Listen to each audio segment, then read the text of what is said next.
Hello there, friends. How's it going?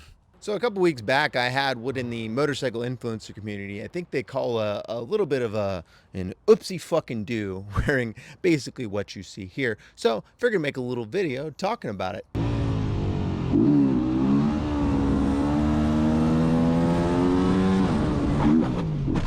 I want to walk you through the failure analysis I do after I crash my motorcycle, but after I do or experience lots of difficult moments or have a bad thing happen to me. Because bad situations or failure are some of the greatest opportunities for learning, education, and bettering yourself. And I'm also going to talk about one of the more practical and pragmatic things I think I don't really see people talk about in the motorcycle community, but it's the most common injury you're going to get as a motorcycle rider, which is road rash. Yes, gear is a thing, but no, it does not make you immune from it. And you know, we're entering into a world where medical care and access might be a lot less available to you. So you might have to do more things yourself, and I want to help you with that. All right, let's get started by talking about the crash.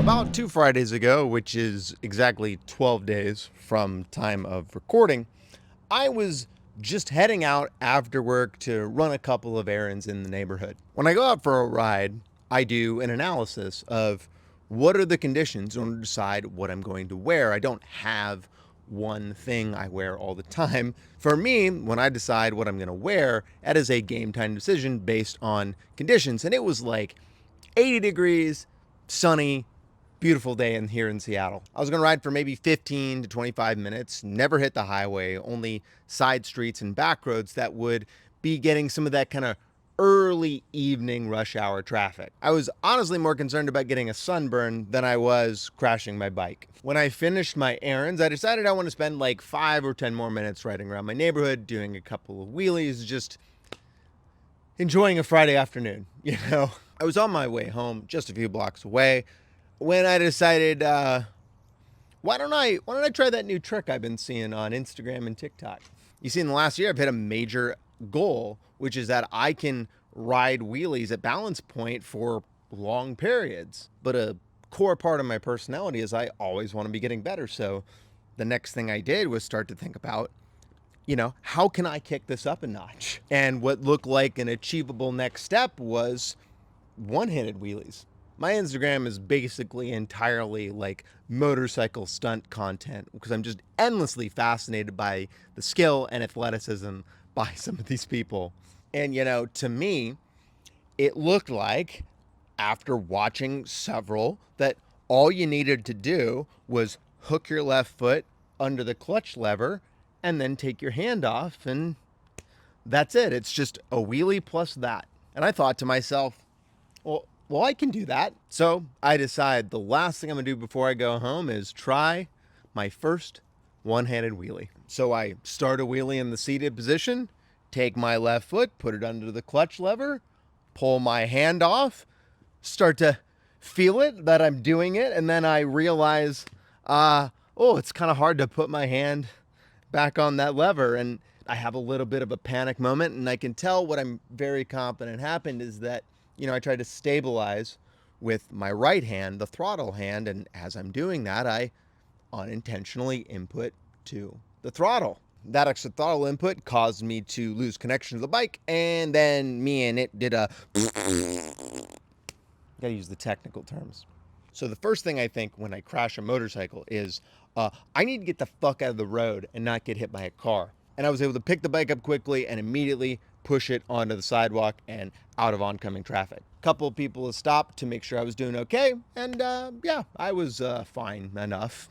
The next step was to assess my own injuries and confirm, yeah, nothing's broken, I can walk, I'm in a lot of pain, but I'm gonna survive this situation, no problem. The last thing I assessed was the condition of the bike, and I was able to start in neutral, but when I put it into first gear, it died. Indicating to me there was probably a simple problem related to like the kickstand switch or something, but I wasn't gonna fix it there. But fortunately, I was just a couple blocks away from my house, so I pushed it very, very slowly, doing a lot of grunting while I bled down my legs and into my sock.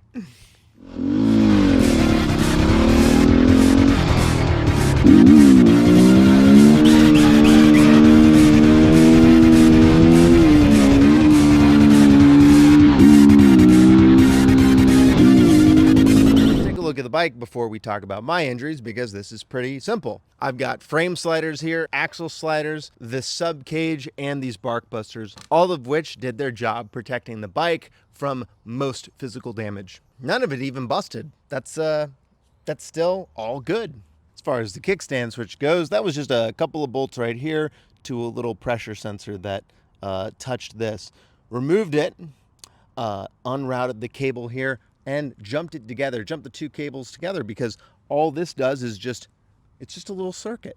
And when the circuit's connected, it runs. When the circuit's not connected, it dies.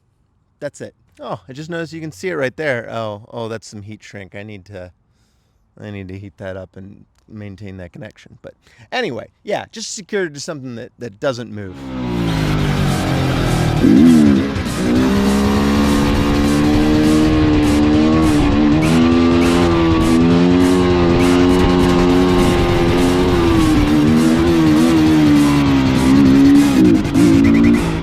So after the crash, I get home, and the next assessment is this an injury that I can care for myself, or do I need some sort of professional medical attention? The last time I crashed doing a wheelie a couple months back, I had a rock puncture my glove and go right into my hand. And when I looked at it, a lot of the fat and tissue was out. And I figured I probably at least needed stitches, but I wasn't totally sure how deep it was, and I didn't feel comfortable personally assessing that. So I went to the emergency room. Oh, that was also on a Friday night. I make a lot of dumb decisions on Friday evenings, it turns out. This is ultimately an individual decision, but I am not comfortable dealing with situations where stitches are involved, internal bleeding, or broken bones. So, yeah, I don't have any of that, though, this time. So the first step in caring for any wound is that you gotta clean it up. And this fucking sucks. For some things like a deep cut, probably not as big of a deal. But for road rash, it really, really sucks, because you have to make sure that you get as much gravel and dirt and foreign bullshit that has just been sitting on the roadway for fucking years probably out of your body and that wound to protect it from infection. Infections are very, very bad. They don't just delay your healing, they give you all these secondary sickness like fatigue and fever. And I mean, you can even die. This is where having a friend can be really, really useful, because it may be hard for you to physically access the parts of you that are hurt, or maybe it's just difficult for you to kind of go to town the way that you need to go to town on these things to get them cleaned out. I am very thankful that my partner came over and used the shower head to clean out my wounds. I'm also grateful that she can handle me crying while she does it. So, because I did cry, it hurt a lot. Before putting the bandages on, I would cover the wounds in Neosporin or use an antiseptic spray. Once it's cleaned as it can be, you can put bandages on each section, and they make big gauze pads that are anti-stick. That is very critical, is that you get anti-stick gauze pads. Thank me later. I did not have anti-stick for the first couple days when I was using normal gauze pads. So every day I got in the shower to change them, I would need to them off, and it was not a good experience. You just really don't need to make it worse on yourself, After you get those major parts covered with the non-stick bandages, you can then wrap it with gauze. That'll secure the bandages there and provide you a little bit of a protective bumper in case you accidentally knock it against something. Like bandages, they make tape that only sticks to itself, and that's what you use to secure the gauze around your leg so that it doesn't fly off. And you can secure that with a little bit of normal tape against the gauze if you want. Ideally, you are changing those bandages every day. That will be the most optimal way to heal, and it will protect you the best from infection. Every day, I got in the shower and I let my bandages soak until they were easy to take off, and then I would gingerly rub the fucking parts of my leg that were totally raw, getting all that dead skin and shit off. And then I would do the whole ritual of reapplying the bandages to everything that was still weeping. So that's how you care for the wounds. Let's talk about how you manage the pain. The first week, there was a lot of physical pain, mainly when I was standing, definitely when I was walking, but much less when I was sitting or laying down. The worst part was moving from like laying down to standing up. It felt like all the blood rushing down to my leg was just awakening the nerve endings at the same moment. They would all just start fucking screaming at me like, ah! You can take acetaminophen every 4 hours. A lot of times what doctors will recommend you do is to rotate between acetaminophen and ibuprofen. Acetaminophen is very safe if taken as directed, but the biggest concern is overdose, which can be done with relatively low amounts. Ibuprofen is also very safe, unless you take it on an empty stomach. It can cause ulcers. So when you alternate those two medications, you generally reduce the risk of either of those extremely negative side effects. So as far as recovery goes, rest is probably the best thing you can do when you have any type of injury or illness. The day after I crashed, I had to go interview 2 Seattle mayoral candidates, and I was not about to cancel that. So I had 0 working motorcycles, and I rode my bicycle to the light rail and then all around Seattle to do those 2 meetings. It was very uncomfortable, but I got the job done. Don't recommend that. If something causes you pain, especially like a sharp pain, you should probably not do it. It's important to pay attention to things like range of motion. When I initially was recovering, it was very difficult to straighten all the way out, and it felt like the skin itself was starting to extend. So I would do kind of controlled extensions very slowly within my physical tolerance, avoiding any extremely sharp acute pain. I didn't really have any joint or ligament issues with this crash, but if, let's say, you roll your ankle or hyperextend your thumb or something, sometimes stabilizing those appendages is one of the best ways to ensure that it is not moving. Getting like a brace for your hand or your ankle is a very inexpensive, easy way to do that. Other than that, your healing capacity kind of depends on your lifestyle and general health. Now, avoiding things like alcohol will help you heal. Eating good food will help you heal. Resting and sleeping consistently will help you heal. It's not rocket surgery. Pushing through discomfort is fine, sometimes good, but definitely listen to your body. It's often easy to overexert or re-injure yourself, which is going to delay your healing.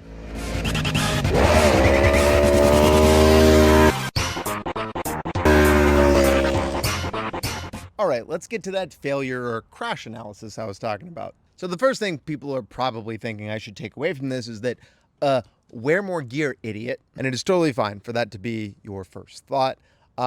If I was wearing more gear, I likely would not have been injured as severely. And yeah, this video would have been totally different or not at all. As far as what I was wearing, it was these shorts, which are totally toasted now, of course. Pretty sure I got these at Goodwill, so whatever. And then this was coincidentally the shirt I was wearing. And this is still totally wearable. Honestly, maybe it's even better. I am going to look for some light gear to wear when I'm going to do some stunning practice, for sure. If you have recommendations that covers, the back of the calf and stuff, awesome. I'm down, send it to me. But that's not really insightful or interesting analysis. No, my first lesson is that if I'm going to do a new trick, I need to do that in a controlled location wearing good gear. I'm not going to wear massive amounts of gear all the time, no matter what, but I am definitely going to look to wear gear and do new tricks in controlled environments. That is the intelligent thing to do. Part of the things that add to panic are when you have a crash in a situation where you have to get up and get the fuck out of the way of cars. Reducing those small anxieties and fears is part of being able to learn to do new skills. Putting yourself in a good headspace when you're trying a new thing that is risky can help you focus on that thing. But my bigger lesson is that I have gotten lazy on the rear brake, or just am not good enough at all at using it. I don't look for it. in panic situations, and that is what needs to happen. Doing that would save me a lot of pain, but also potentially keep me from fucking up my bike, you know? So I'm going to shift my focus from doing higher, longer wheelies to controlled rear brake stopped wheelies. So my last lesson is I shouldn't just watch clips before I try to do something. I really should find like a specific tutorial or talk to people about it, because I'm guessing this was something that could have been avoided had I listened to people with more experience. This is why I try not to have an ego, because I know that ego can cause me pain and suffering. And overconfidence is a slow and insidious killer. And me making this video is trying to help someone else who's in the same shoes as me, on the same path, try to avoid themselves a lot of pain and suffering too, you know? It's important to not let fear run your life, but having a healthy fear and understanding of your limitations will save you a lot of pain and suffering.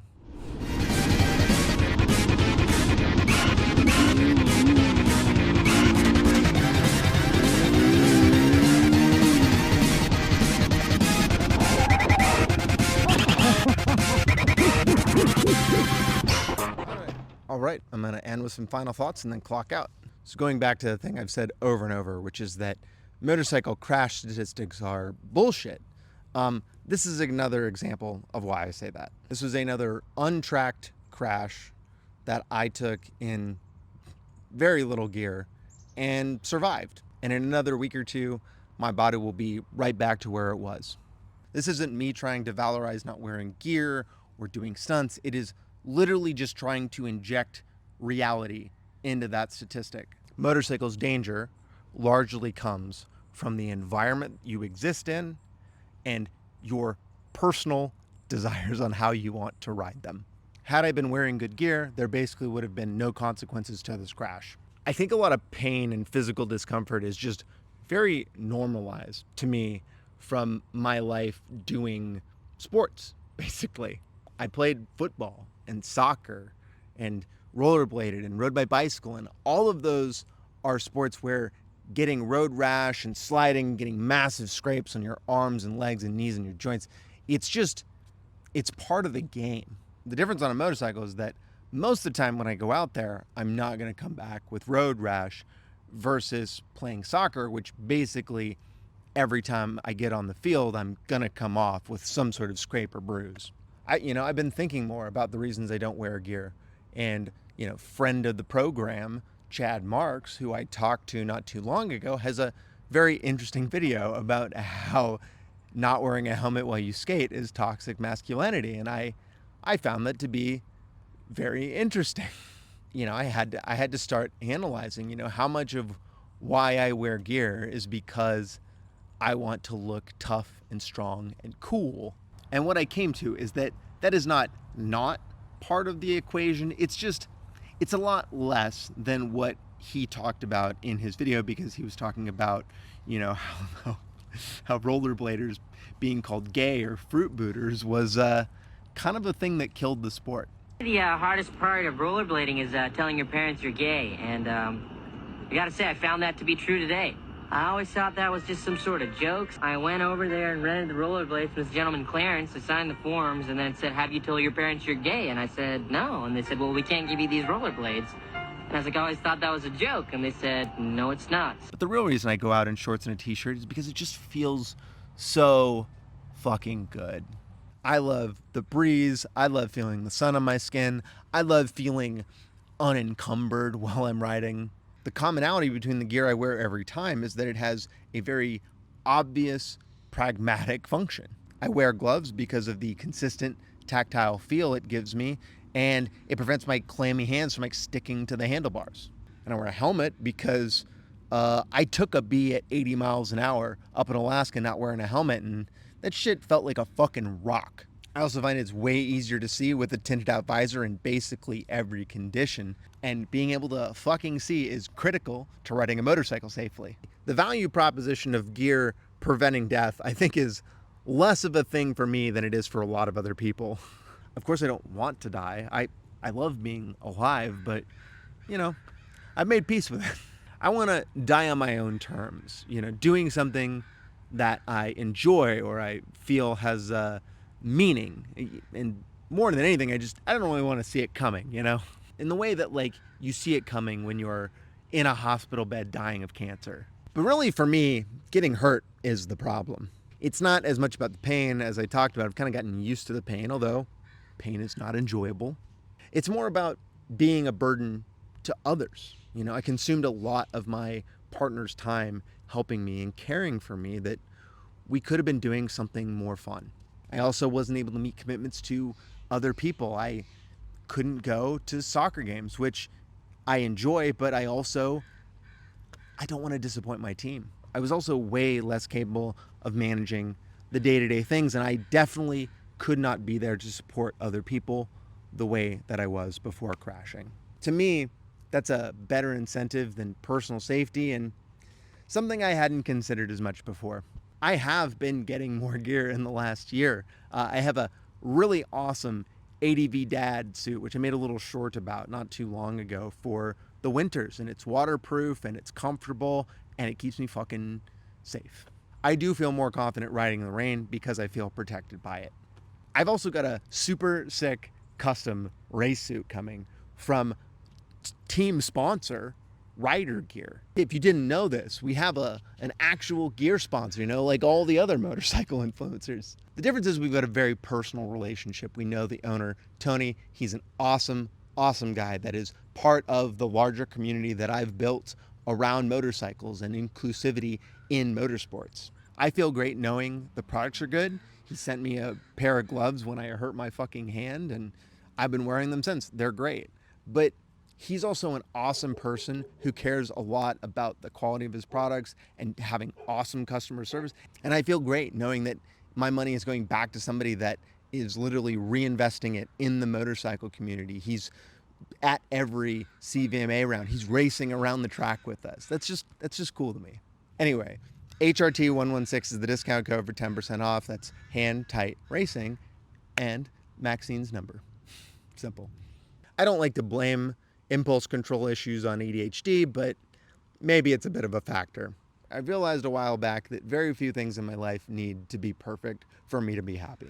A lot of things in life for me are, it's good enough, or that'll do. One of the things I do to improve my impulse control is when I want to do something that part of my head is saying, this might not be a best idea, is think about the potential consequences and work backwards as far as like, how would that happen? And what would I do after if that happened? If I'm going 160 without gear and crash, I'm pretty confident I'm going to die. So I don't have to think about what happens afterward.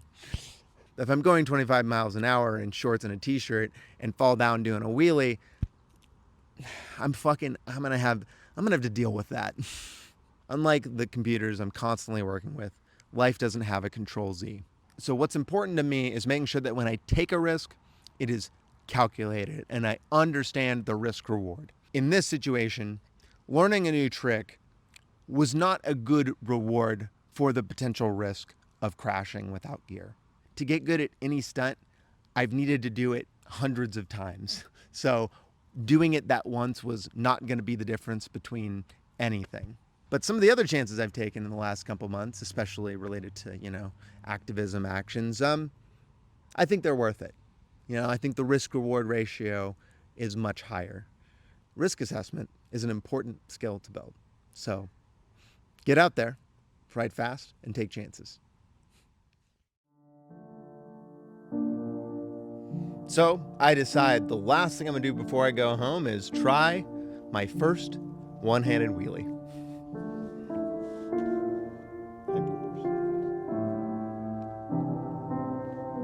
Hi, poopers.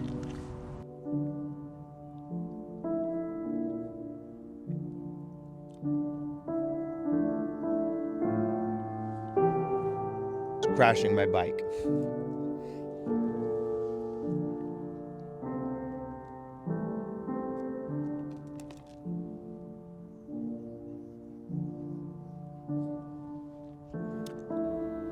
Ziggy, come here.